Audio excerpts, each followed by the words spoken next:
¿Qué tal, chicos? Voy a hacer un resumen de lo que hemos visto hoy en clase.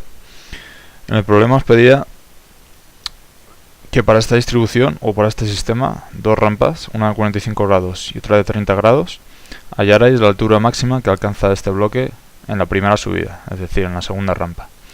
Entonces os hablaba de unos pasos concretos que yo creo que son importantes para tener estructurado y ordenado el problema.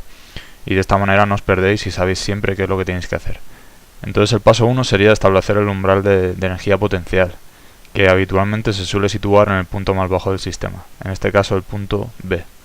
Entonces, para todo aquello que está a la altura del punto B, esta línea que estoy dibujando con la mano, la energía potencial es 0.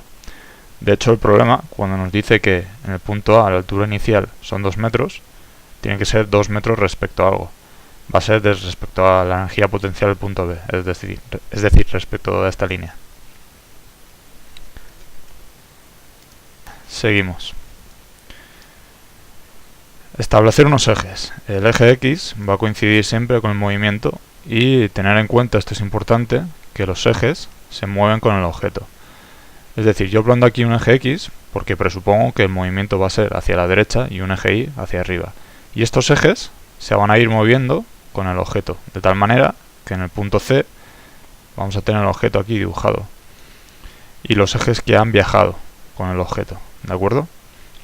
Si nos fijamos, aquí inicialmente en la rampa 1, el rozamiento es contrario al movimiento y forma un ángulo de 180 grados con el movimiento. Por eso la fuerza de rozamiento, o el trabajo de rozamiento, mejor dicho, va a ser negativo. En la rampa 2 ocurre lo mismo, el movimiento va en dirección del eje X, hacia la derecha, sin embargo el rozamiento irá hacia la izquierda, formando un ángulo de 180 grados. ¿Vale? Y es por eso que la fuerza de rozamiento, o el trabajo de rozamiento, en la rampa 2 va a ser negativo. ¿Qué más? Determino mis puntos críticos. B va a ser el punto más bajo y C es el punto más alto que se alcanza en la rampa 2. Esto realmente lo hemos hecho al principio. El punto A, el punto inicial, donde nos dan unos datos, el punto B, el punto más bajo, y el punto C, que va a ser cuando se alcanza la altura máxima. Para mí es indiferente si el punto A está aquí, a la izquierda de lo que es el bloque, a la derecha o en medio, ¿de acuerdo? Sí que tenéis que tener un poco de coherencia, ¿no? Si colocáis el punto A la izquierda del bloque, pues el punto C, donde se alcanza la altura máxima, estará también a la izquierda del bloque. El paso 4 lo he llamado definir subíndices. ¿Por qué? Pues porque como tengo dos rampas, rampa 1 y rampa 2, y ambas rampas tienen ángulos diferentes, una es de 45 grados y otra es de 30 grados, vamos a tener normales diferentes, P sub I va a ser diferente también, dependiendo de la rampa, y por lo tanto el rozamiento, que es mu por la normal, va a ser diferente, dependiendo de la rampa. Entonces, si veis aquí esta línea, vamos a colocar un subíndice 1 para todo aquello que esté a la izquierda del punto B, es decir, todo aquello que ocurre en la rampa 1, y un subíndice 2 para todo aquello que ocurre en la rampa 2 o a la derecha del punto B. ¿De acuerdo? Vamos a tener una normal 1, tendremos una normal 2, fuerza de rozamiento 1, fuerza de rozamiento 2, etc. Ahora hacemos lo que ya sabemos, descomponemos las fuerzas sobre los ejes.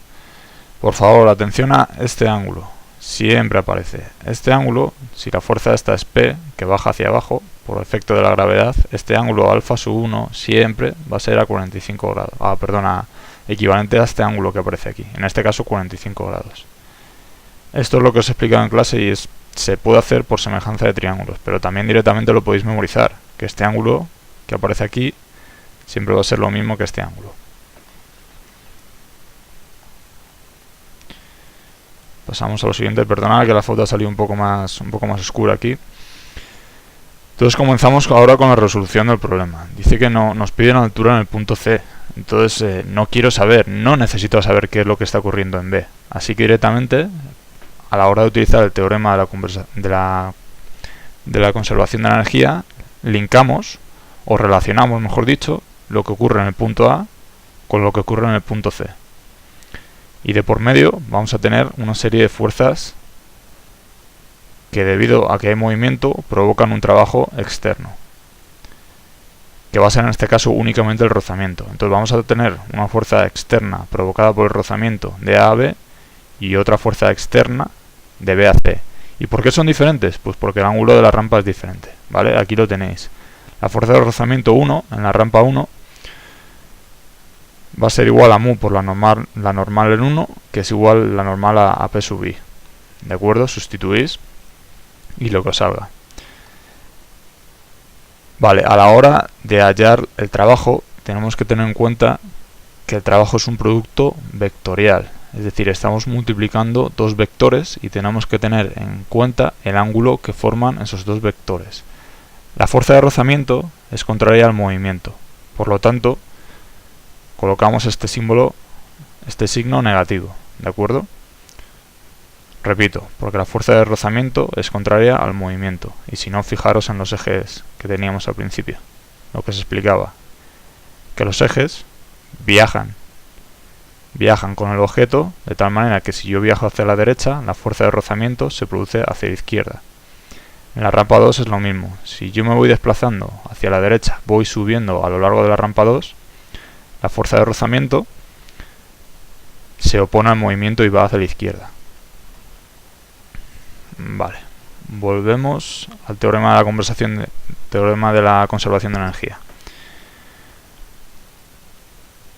Halláis esto, no tiene mayor complicación, y sí que quiero aquí que observéis la transformación que he hecho del desplazamiento en x sub 1, es decir, lo que avanza el objeto en la rampa 1, que es igual a la altura en A, en el punto A, por el seno de 45 grados. ¿Vale? Esto es conocido, la altura en el punto A es un dato inicial y el seno de 45 grados lo conocéis. Sin embargo, cuando estamos trabajando viendo cómo funciona la fuerza de rozamiento en la rampa 2, este x sub 2, al sustituirlo, lo podemos dejar en función de h sub c, que desconocemos, y es el dato que nos piden realmente. ¿De acuerdo? Tenéis que recordar que el seno es igual a cateto opuesto partido por hipotenusa. ¿De acuerdo? Es decir, volviendo al dibujo, la altura que se alcanza en A, partido por lo que avanzamos en esta rampa, es igual al seno de 45 grados.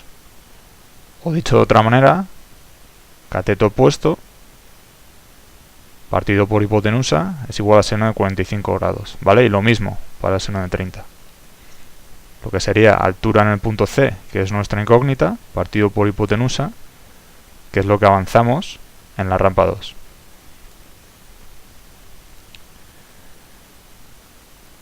Vale, y hasta aquí ya tendríamos todo básicamente. La energía cinética inicial es 0, la energía potencial inicial o en el punto A es m por g por h sub a, que nos lo han enunciado. Las fuerzas externas ya las hemos hallado, son todas de signo negativo porque son todas relativas al rozamiento, y todo ello es igual a la energía cinética en el punto C, que es 0, porque es la altura máxima, y cuando se alcanza la altura máxima la energía cinética pasa a ser 0, y ya en el siguiente punto empezaría a bajar otra vez el objeto por la rampa 2.